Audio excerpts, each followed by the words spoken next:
Indian economy is expected to grow at 7% in the current financial year. Bengal growing at 8.4% in the current financial year.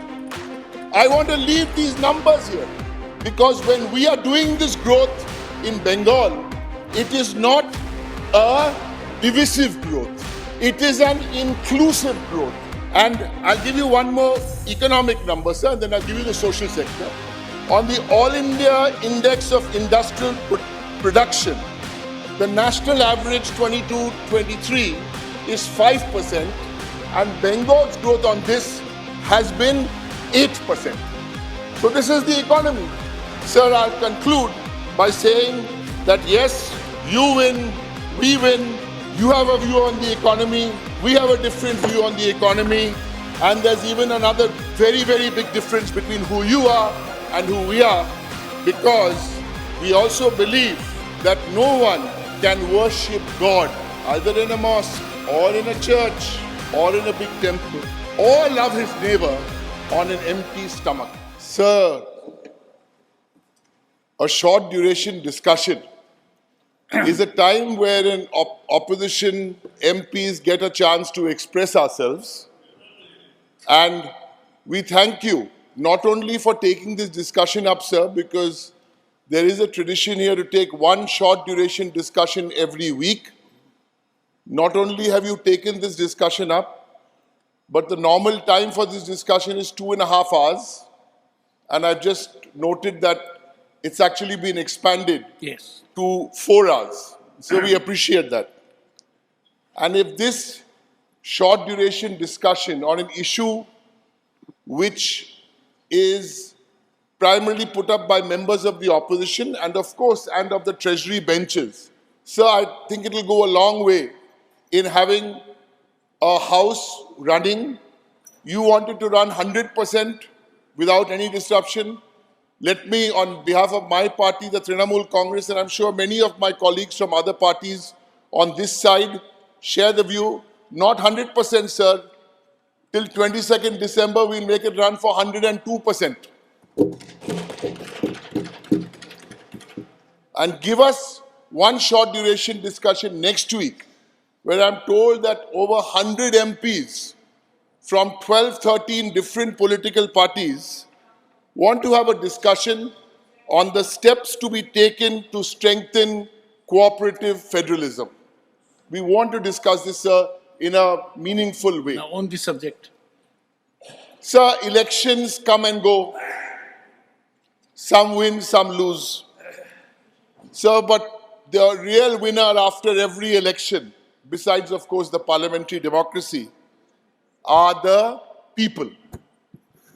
And on the subject, sir, on the economy, which is the subject of our discussion, how is the economy looking?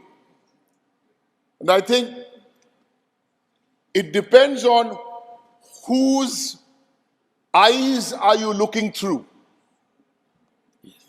If you're looking at the economy this morning when you get up, and if you're into the stock market, you should be very happy.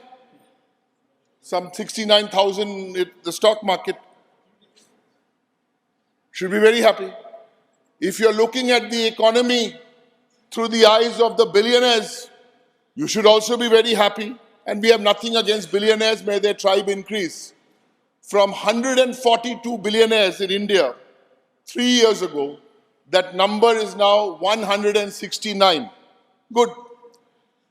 If you're looking at the economy through the eyes of the richest 1% of everyone in India, you should also be happy, because the richest 1% control some 40% of the total wealth. And since the finance minister is here, and thank you, ma'am, for being here, because whenever we try and have some meetings with ministers with our state government, the Minister of State is sent to meet us. So I really appreciate that the minister herself is here. If you're looking at it through the eyes of the finance minister, you should also have not a bad Tuesday afternoon, thinking that the GDP is growing projected to grow at, or had 7.6% in the second quarter. Sir, but if you look at the economy through the eyes of any family anywhere in the country, what will those eyes looking at the economy tell you, sir? Those eyes will tell you that from 2014 to 2023, the price of rice has gone up by 56%, the price of wheat by 59%, milk by 61%, tomatoes by 115%, or tur dal by 120%. Gas now has come down, but before the elections it came down. And there is a saying in Bangla, sir, Hajar takai ranna hocche bina poishar chal. You must have picked up some Bengali. Hajar takai ranna hocche bina poishar chal. In other words, the Prime Minister is giving you the gas, which is 1,000 rupees. The rice is free, but the gas is 1,000 rupees. Sir, if you look at this economy, and this is somebody I actually met, her name is Nupur Hati. She's from Hooghly district. Nupur Hati clutches on to her laminated job card because she hasn't received her Manrega wages. Or look at the economy to the 21 lakh workers who, like Nupur Hati, has worked, but it's been 2 years, even though she was guaranteed 15 days, she has not received these wages, adding up to some 15,000 crores. That's only one state. If you take all states, the number will be more. Or if you look at this economy through the eyes of any young man or young woman, and the economy, and he or she will tell you that 25% of youth unemployment. So through you, sir, I ask this government, has this wealth which has been created, has it been passed on equitably? Has it been passed on equally? And that's the point today, sir, of what we are discussing. Yes, you have your moments, give us all the numbers, but has it gone to the bottom of the pyramid? And that's the single point today, sir, of what I am trying to say. And tell us, Madam Finance Minister, rural inflation higher than urban inflation for the first time in 6 years. And this is not election rhetoric. These are hard numbers. Household savings depleting. It is at a 50-year low in 22-23. Farmer welfare. We have to ask ourselves, why are 150 farmers committing suicide every day? Sir, yes, let the stock market go up, let the billionaires go up, sir, but spare a thought, or more than a thought, for the marginalized, for the vulnerable. India has the world's highest number of poor people at 23 crores. This is what this debate on the economy should be about. The bottom 50% of our population possess only 3% of the wealth. Sir, and on a Tuesday afternoon in this plush-looking glitzy building, we must remind ourselves why 3 out of 4 Indians cannot afford a healthy, balanced diet. Or, worse still, why 2 out of 3 children in India under the age of 5 die of hunger. Sir, this is not the time to talk about what happened 70 years ago and what happened 60 years ago. That's why, without doing any politics, we are presenting some numbers, and we want the government to address these issues and find solutions to these issues. Many promises have been made. I'm not going there today because on the promises and the delivery, I want to stick very, very clearly with the economy. Sir, the point which I make on this last... But I'll give you more time. Thank you. Continue. Time allotted was I've got 12 3 minutes. minutes. They told me 12, so I don't know. No, 12 is there. 12.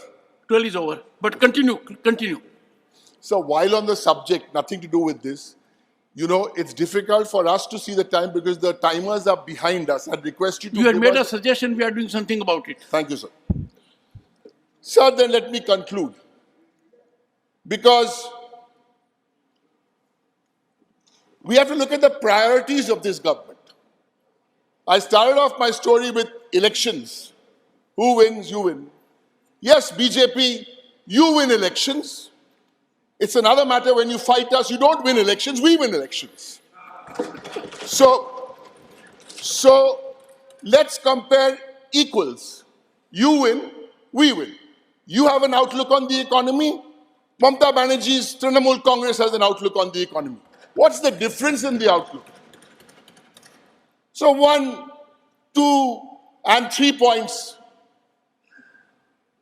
Indian economy is expected to grow at 7% in the current financial year. Bengal growing at 8.4% in the current financial year. I want to leave these numbers here because when we are doing this growth in Bengal, it is not a divisive growth. It is an inclusive growth. Everybody has taken along. And so let me just finish, then you can share. I'm just in the middle of a thought. It is because you had a good governor for 3 years. Go ahead. Yes, sir. Let me confirm, sir, that's the only reason all this happened.